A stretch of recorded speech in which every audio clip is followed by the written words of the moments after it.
Hello all you lovely internet people, my name is Lashofsnow and I hope you're all well. Today we have a wee video on my favourite raid bosses of World of Warcraft. Now, full disclaimer, I only started to play Warcraft at the end of Cataclysm and the beginning of Mists, so I'm a full noob and wasn't around for the glory days of vanilla. I didn't really start raiding until the end of Mists. So this video isn't made up of experience of actually raiding through these areas in vanilla, Burning Crusade, etc. Everything from the Siege of Aggramar onwards I actually took part in. Similar to my band video a few weeks back, I thought about doing a countdown but decided to just talk a little bit about each one and why I think they're cool. So for the early bosses I didn't really experience mechanics or anything, so they will be purely based on lore and aesthetics. Also, you will notice there are no dragons in this video. I'm saving them for a video of their own as there are so many epic beasts in that category. I will break these bosses up into their respective expansions to make it a little clearer, although some bosses decided to show up in other expansions at different times, but I will try my best to keep them linked to the expansion where they showed up first. First up we have Vanilla. The first boss I picked from this expansion is Cthulhu, the first old god that appeared in World of Warcraft. Now, as for aesthetics, Cthulhu isn't the prettiest of Warcraft bosses, clearly inspired by the H.P. Lovecraft mythos. This is one of the reasons I always try and convince Linda to join the game, as she is a massive Lovecraft fan. I want her to unearth all the Lovecraft references for herself, as I know she would love them. Personally, I can't stand the bug areas in Warcraft and hate the sight of Silithus. So to get to this boss, I have to plough through Bug Central and Courage, killing everything in sight, which is a positive, I suppose, when you can't stand bugs. Cthulhu has some legend attached to it, due to the fact that when Blizzard opened the raid to players, Cthulhu was unkillable and done insanely high damage to everyone until they nerfed it, and after 80 days, guilds could finally down the boss.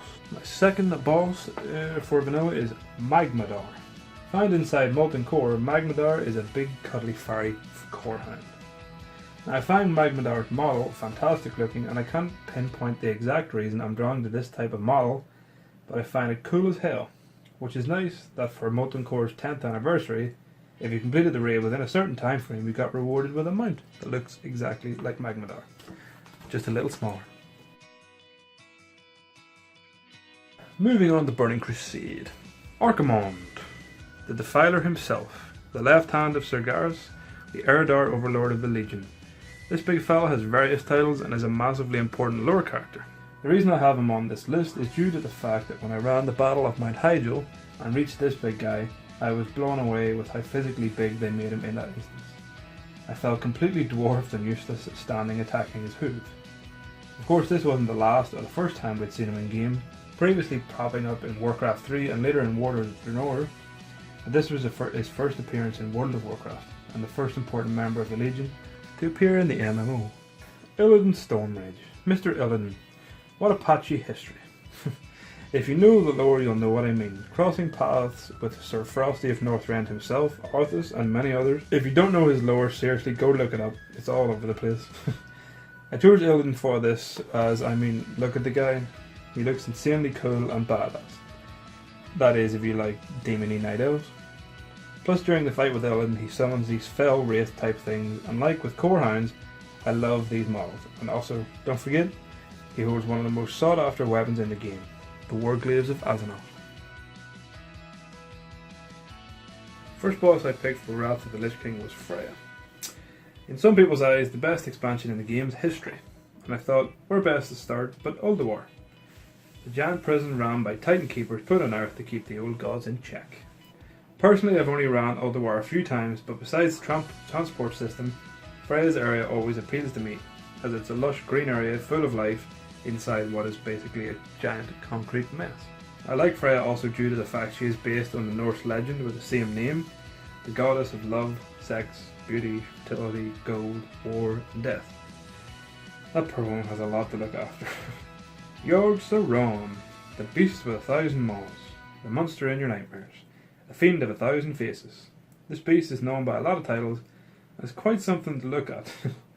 Based on the fictional deity from the Lovecraft mythos, Yogg-Sothoth, Yogg-Saron is the second old god that we come across in World of Warcraft, and I have it on this rundown not just for its horrendous look, but how it's been woven into the lore. For example, corrupting the World Tree Andrasil, forcing the Night Elves to cut it down, but not before it opened the portal into the Emerald Dream, planting corruption and eventually turning it into the Emerald Nightmare. Then of course there is the link between the ore Saronite, said to be made from the blood of Yogg-Saron, that seeps into the land of Northrend and the armour of the Lich King, slowly driving him more and more insane. What can I say about Lord Margar, apart from, good God, what an amazing looking boss. Seriously, a big, icy, bony mess that looks incredible, made by the Lich King using the bones of previous wanderers. Margar protects the Citadel and uses the power of the Frozen Throne itself. That's all I have to say about this boss. Oh, apart from Bornstorm. Ah, Mr. Frosty of Northrend, the big bad Iceman, Arthas Menethil. I mean, this wouldn't be a decent list without this man on it. So much lore and story behind Arthas, his journey, his descent into madness, Kil'jaeden, Ner'zhul, and finally becoming the Lich King. Like before, if you haven't read too much into it, I'll leave a link to his history in the description. Having experienced this fight long after it was tough, I still find the mechanics pretty fun. The way everyone dies and gets brought back to life, the lore-filled battle is just fun to watch happen in front of you. In my view, I love playing through Northrend. It was an awesome experience, and personally, due to the fact I'm a huge fan of snow and ice, the majority of the zones here were right down my alley, some of which included Viking-esque storylines and characters, which were immense. Alik'r the Windlord, the first of the elemental lords from this expansion.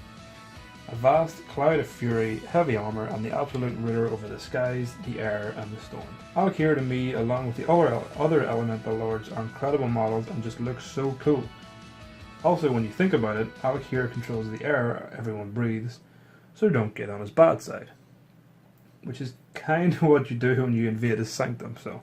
What I love about this expansion is the fact that we go against Deathwing, yes, but being the Earth Warder, he has the elemental lords on his side, and we literally battle against fire and wind. Obviously the others appear outside raids. Moving on to my favourite raid of the game, the Firelands, the elemental plane of fire. Beth Talak, or the Red Widow, to those of you who don't know her, is a giant fire spider that sits atop her massive web and waits for you and your buddies to arrive, then attacks with hordes of her tiny spiderlings and rains down damage on you from above. This boss always gave me the creeps, as I'm not really scared of spiders, but there's just something off about a giant fiery spider that's 10 times your bastard size. Bielorok. Now we're talking. A giant fire guardian made of pure fire.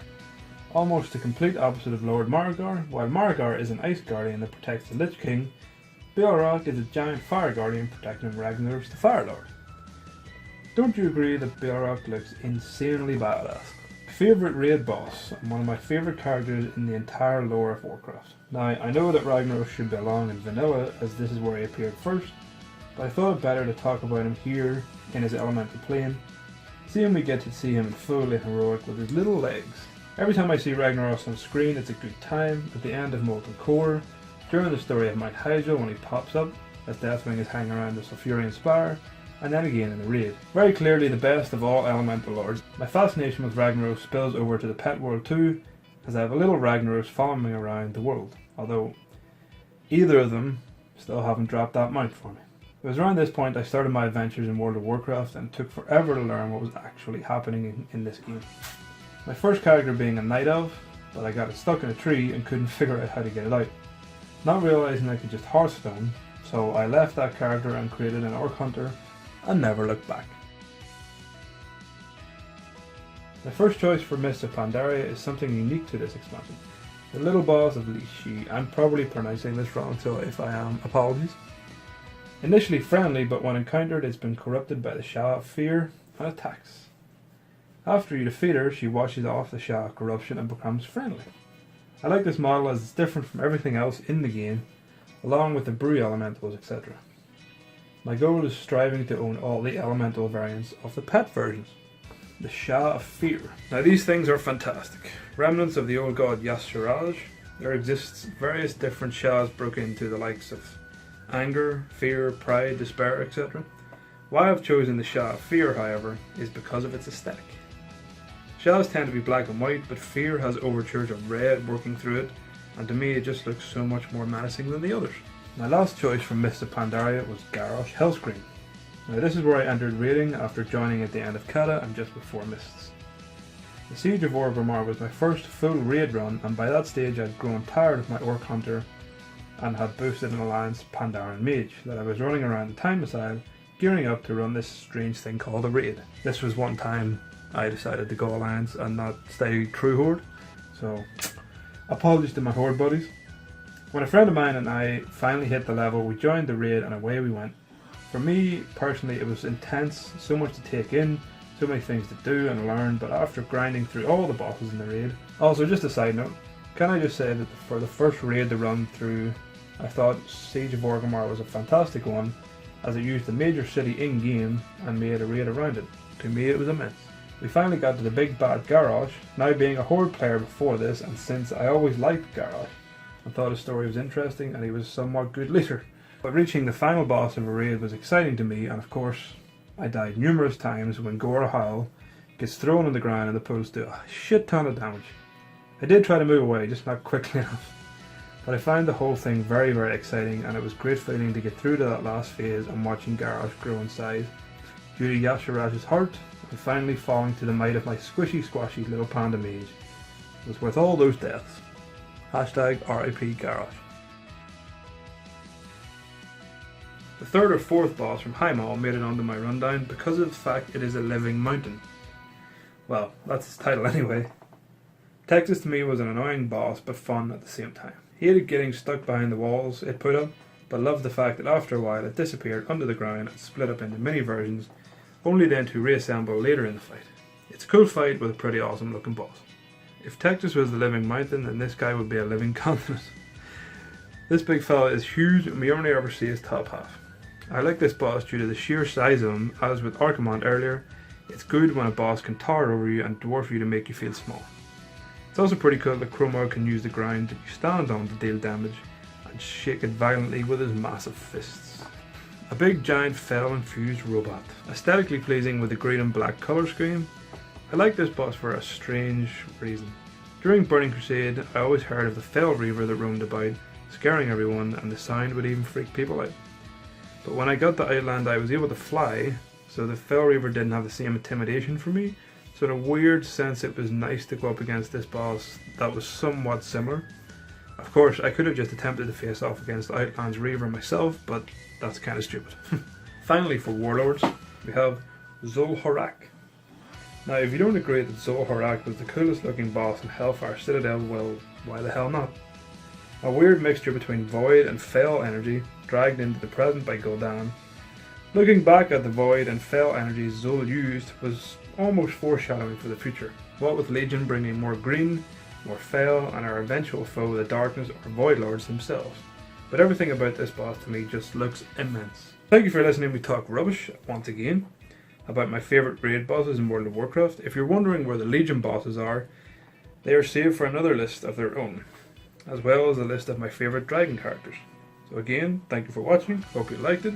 Tell me below your favourite raid bosses. I'd be interested to know if we have chosen the same obscure ones. Until next week, have a good one, and bye.